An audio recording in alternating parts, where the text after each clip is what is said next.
Now once you're all nice and level and everything's all stabilised up, probably the next best thing is to get the electrical lead in to get the fridge cranking. Also connect up your water and also the waste hose.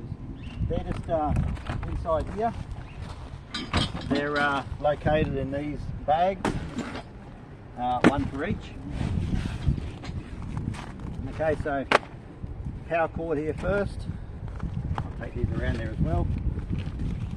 Okay, so the power cord, obviously that goes off to your the power box, and the power cord plugs into here.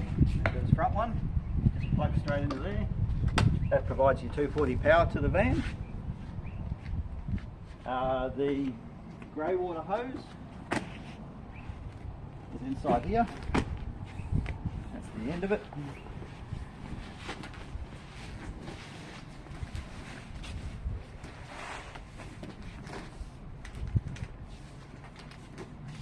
Eventually find the right end. It's got cam lock fittings on it. It goes in underneath here to the waste tank. Basically you just put that on, pull down the two sides, and there's a tap under valve under here. Make sure that's open, and then run the end of the hose out into the waste or off into the trees, across the grass, or wherever that provision is to drop your wastewater. Now, drinking water goes into here. So I just need to grab the key to it. Okay, so then there's a little white plastic key here that you just put in and just give it a very slight turn, literally barely an eighth of an inch turn. This is your water tank system. This is front and rear. There's two water tanks under here, about 85 litres each. To fill the water tanks, you just basically stick a hose in there, and the water will come out the top here when it's full. Or if you're on mains pressure, hooking up to a tap in a caravan park, you just grab your hose out of here,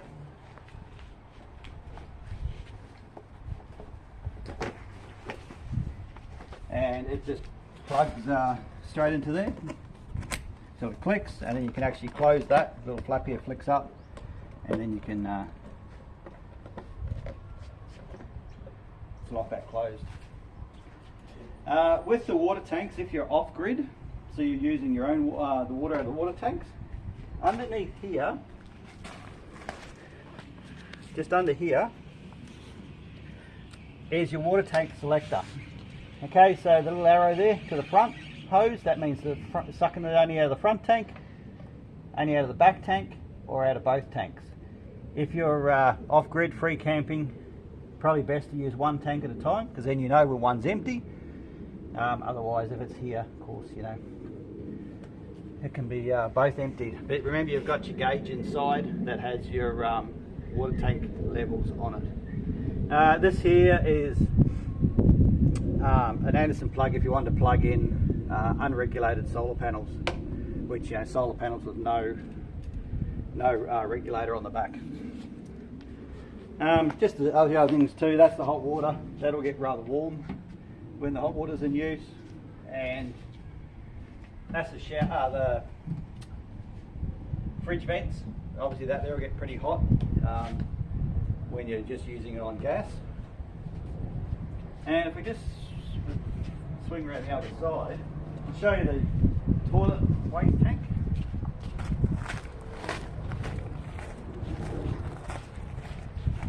Inside here is the waste tank for the toilet.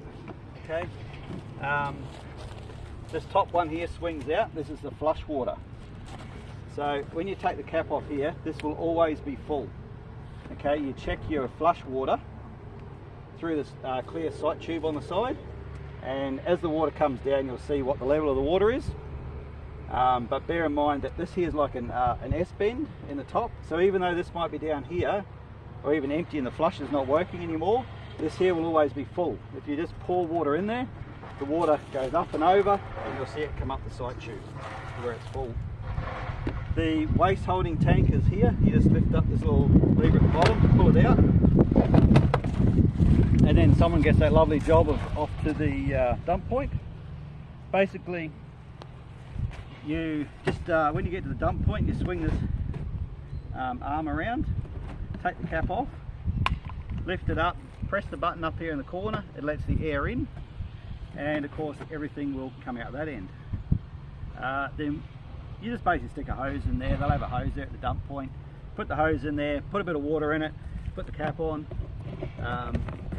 you know, shake it all about, take the cap off, empty it out again, and then basically when you've finished cleaning it, put about half a litre or so of water in it, just fresh water, and then basically just put it back into the van. It just slides back in. If you go to take it out and you cannot get the tank to slide out, it just means someone inside has left the flap open on the toilet, so you've just got to go in there and close that little lever, and then you'll be able to get this out with it. Then inside, in the little cupboard beside the stove, there's a bag of toilet sachet chemicals. So once you've emptied the tank out, put your half a litre to a litre maximum sort of water in the tank, basically just open up the flap of the toilet, drop in one of those little sachets, blue or green sachets, and that'll keep the smell, you know, at bay, and breaks down all the solids and everything in the toilet tank.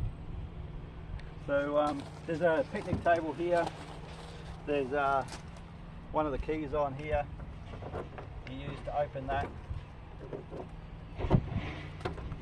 That drops down to stack on whatever you would like. There's a 12-volt socket here as well.